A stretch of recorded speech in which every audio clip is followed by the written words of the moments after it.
प्रणाम आचार्य। कहिए। जैसे कि कहा गया है कि प्रकाश खुद ही दस्तक देता है अंधकार को मिटाने के लिए।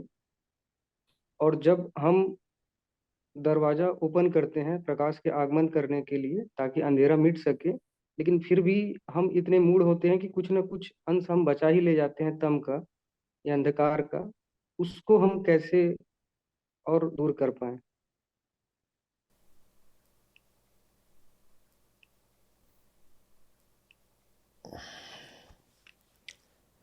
अद्वैत है जिसको आप प्रकाश कह रहे हो, वो अंधेरे की आह है।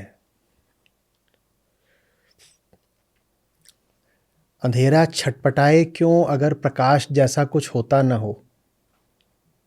अगर अंधेरा ही सत्य हो, अंधेरे से इतर कोई संभावना होती न हो, तो अंधेरा छटपटाएगा क्यों। अंधेरा जो कराहता है ना, उसको ही रोशनी बोलते हैं। समझ रहे हो बात को?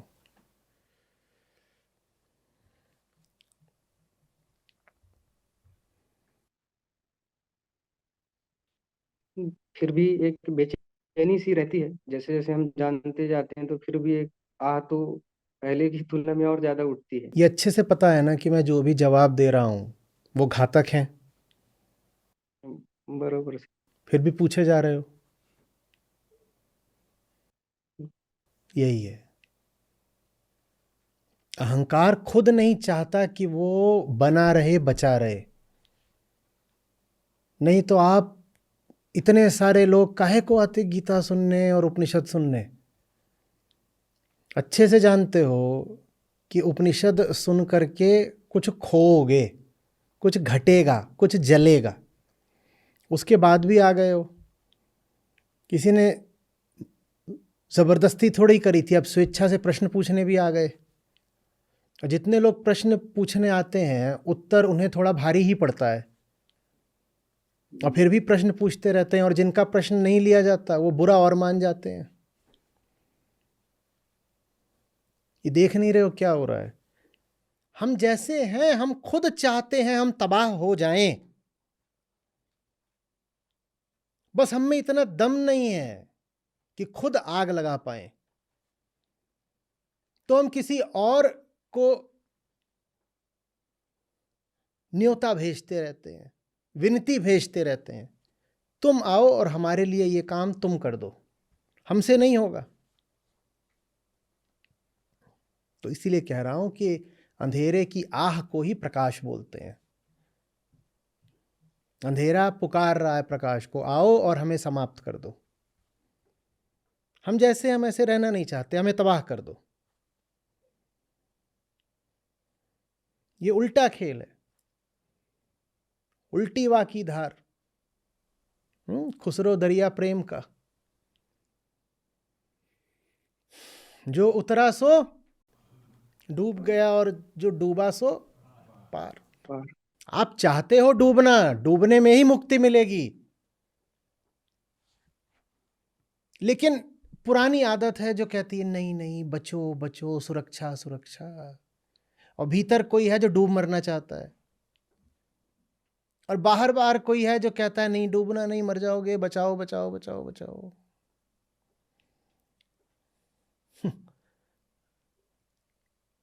तो आप कुल मिलाकर के फिर ये कहते हो देखो हमें तबाह तो होना है, डूबना तो है, लेकिन ये काम हम खुद नहीं कर पाएंगे। तो एक काम करो, तुम जबरदस्ती कर दो हमारे साथ, और हम विरोध भी करें तो हमारे विरोध की परवाह मत करना। हम पहले ही कह देते हैं तुम आओगे, हम तुम्हारा विरोध करेंगे, लेकिन हम कितना भी विरोध करें हमारी परवाह मत करना।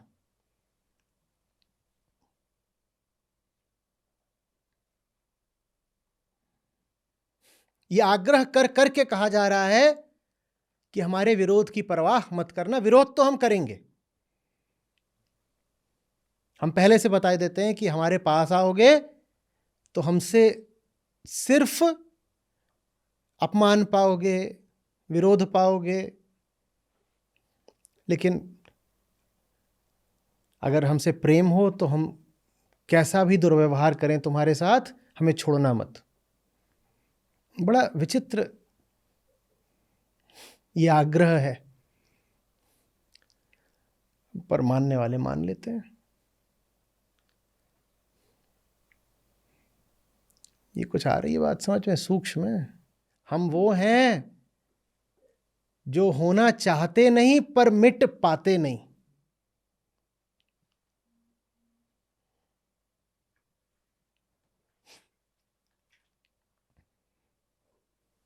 हम वो हैं जो अपनी हस्ती से हैरान हैं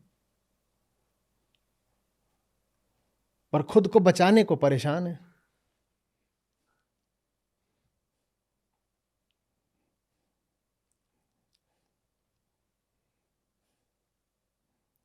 मिटना भी है और मिटने की हिम्मत भी नहीं है।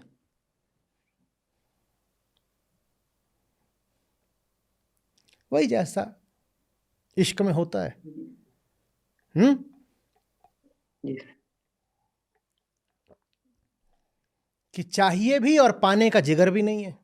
बरोबर अब समझ गए? बरोबर से। तो यही रिश्ता है अहम और आत्मा के बीच में।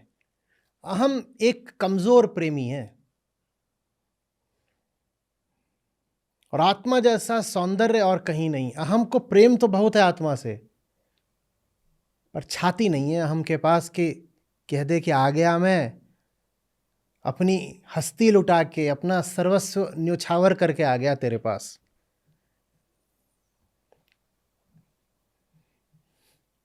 तो दूर दूर से ताका झांकी करता रहता है, जैसा करते हैं सब आम प्रेमी। स्टॉकर कहीं का। वही जो आप लोग सत्रों में करते हो, झांक झांक चले जाते हो।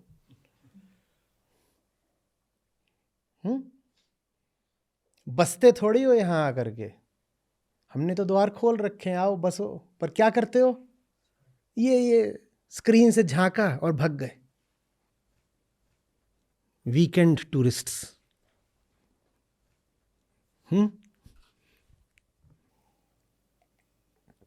नदी के द्वीप है अज्ञेय की, उसमें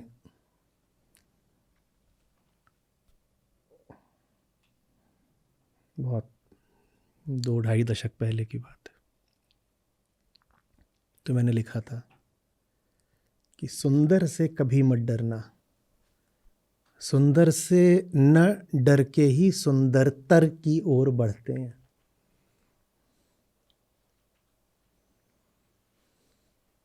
सुंदर से कभी मत डरना। आत्मा जैसा सौंदर्य कहीं नहीं, और अहंकार आत्मा से बहुत डरता है। आप भी जानते हो सबसे ज्यादा किससे डरते हो? कुरूप, विकृत, भद्दे दिखने वाले भूत प्रेतों से आप नहीं डरते सबसे ज्यादा। आप सबसे ज्यादा उससे डरते हो जो सबसे सुंदर है। जो गंदा है और भद्दा है, बदसूरत है, विकृत है, उसको तो अपने घर में, अपने दिल में बसाए घूमते हो। कचरे के अलावा हमने क्या बसा रखा है जिंदगी में? हम नहीं डरते हैं बदसूरती से और भद्देपन से, हम डरते हैं खूबसूरती से। क्योंकि सौंदर्य का अर्थ ही होता है वो जिसके सामने तुम मिट जाओगे। हम सौंदर्य से बहुत घबराते हैं।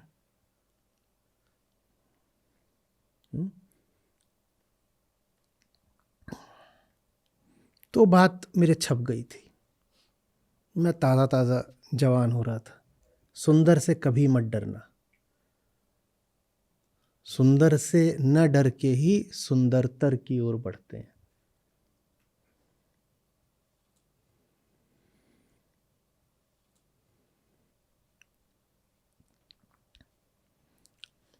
और सुंदर कौन है? जो सही है, जो सच है, वही तो सुंदर है ना। हाँ, तो सच से कभी पीछे मत हटना, उसी में सौंदर्य है। घबराना नहीं, उससे पीछे नहीं हटा जाता। उसको देख लिया फिर उसे अपनाया जाता है, नकारते नहीं उसको, उसके सामने बिछ जाते हैं।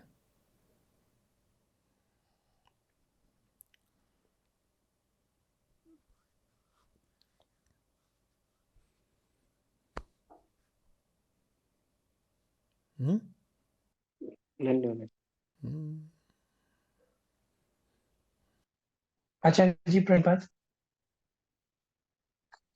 हाँ आचार्य जी, जैसे कि अभी आपने बताया उससे मेरे को एक और बात याद आई, कि अहंकार की खुद की चाहत होती है मिटने की। तो एक प्रसंग याद आया जिसमें भगवान राम विजय के लिए पूजा करा रहे थे। तो उसमें ये हुआ कि किस ब्राह्मण को बुलाया जाए।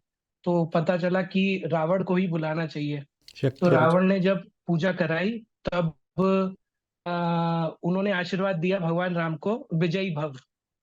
तो जैसे कि रावण की खुद की ही चाह थी कि वो मिट जाए। ऐसी बहुत कथाएं हैं जहाँ जिस आसुरी शक्ति को मिटना होता है वो स्वयं ही अपने मिटने का रहस्य उद्घाटित करती है। बहुत सारी ऐसी कथाएं हैं।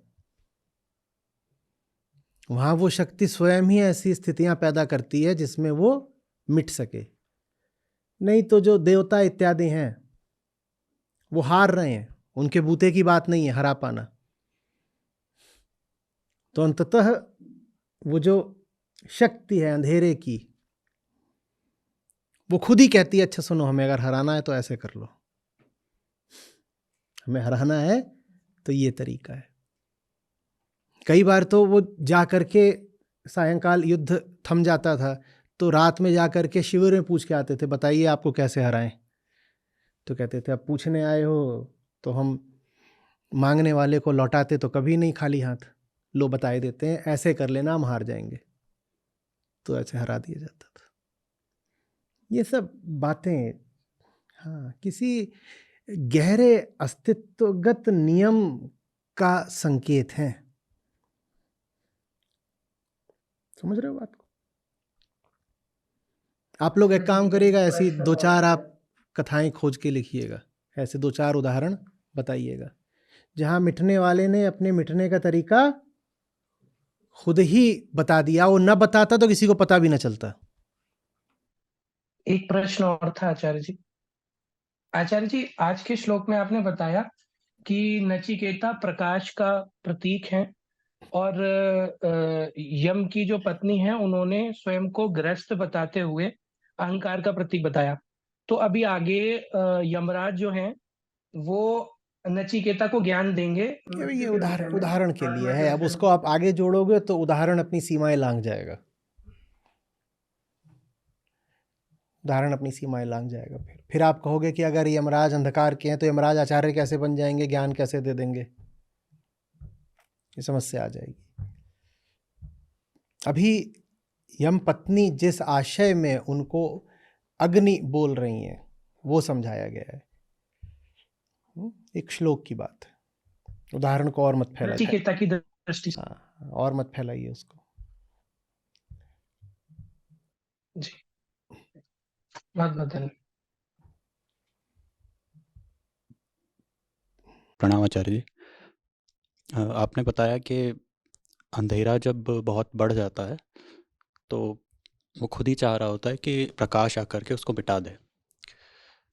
तो मेरे जीवन में भी जब मैं देखता हूँ कि बहुत अंधेरा छा रहा है, बेहोशी छा रही है, तो भीतर ही भीतर ये चाहत होती है कि ठोकर लगे और फिर थोड़ा रास्ते पर आ जाऊँ।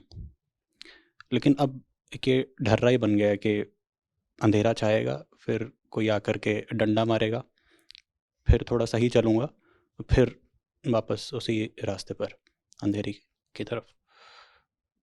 तो मतलब एक ये पैटर्न ही बन गया है कि ऐसे ही होगा लगातार उस रास्ते पर, मतलब रोशनी की ओर, प्रकाश की ओर कैसे बढ़ूं, या फिर उससे ज़्यादा से ज़्यादा।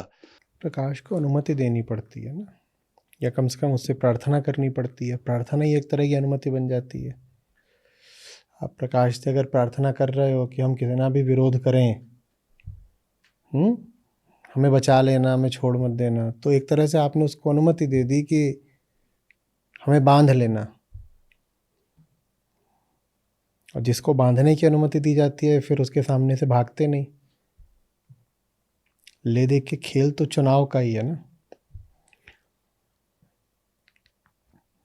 दो पक्षों में द्वंद्व है, चाहत एक तरफ, आदत एक तरफ। जीतेगा कौन? चुन लो तुम। चाहत प्रकाश की है, आदत अपनी है। कौन जीतेगा? तुम चुनो, वो जीतेगा। अपने आप थोड़ी कुछ हो जाएगा। प्रकाश बहुत कुछ कर सकता है, लेकिन वो भी आपकी सहमति का, बल्कि आपके चुनाव का। प्रार्थना नहीं कर सकते तो कम से कम सहमति ही दे दो कि हाँ आइए।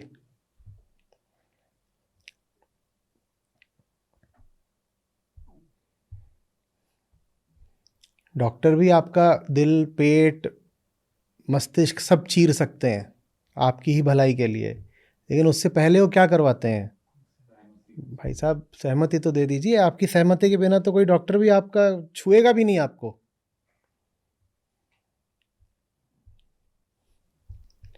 और एक बार सहमति दे दी, उसके बाद अब वो हक पा जाता है कि बेहोश करके जो चाहे करे। फिर ये नहीं होता कि अब वो बेहोश करने आया है तो दौड़ लगा दी या कुछ और शुरू कर दिया, घूंसेबाजी शुरू कर दी, झूठ बोल दिया, इधर उधर कुछ और बेईमानी कर दी।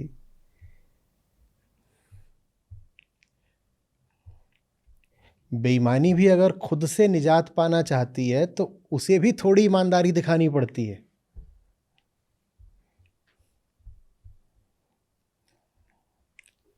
कुछ भी देखो स्वतः नहीं होगा। जिंदगी तुम्हारी है तो चुनना तो तुम्हें ही पड़ेगा। ये भी कह दो कि करूंगा मैं नहीं, अरे चलो कोई और कर देगा, तुम चुन तो लो।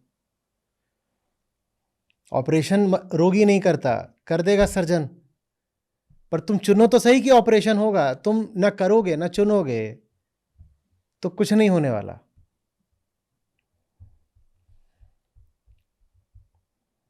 सबसे भले कौन होते हैं? जो स्वयं ही कर डालते हैं।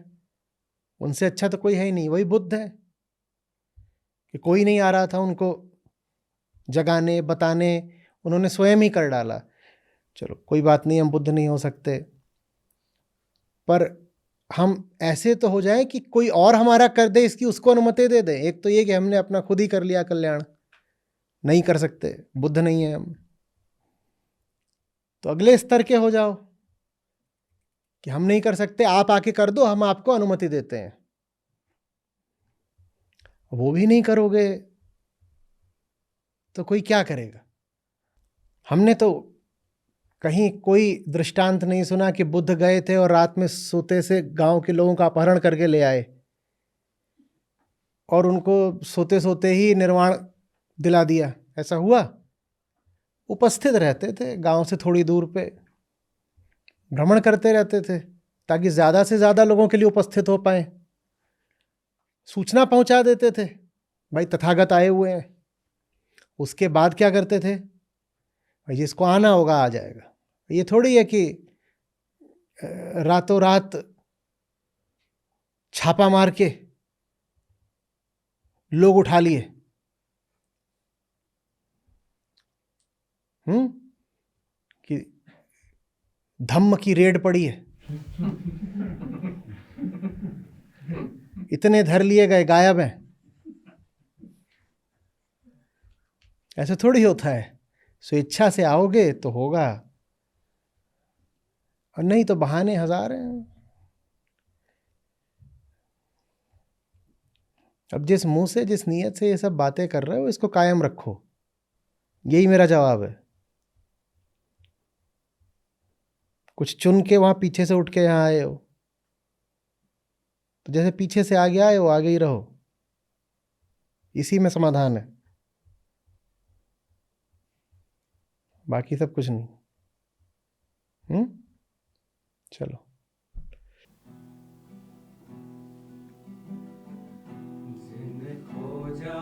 तिन पाइया गहरे पानी पे, जिन खोजा तिन पाइया गहरे पानी पे। मैं बोरा डूबन डरा, राह किनारे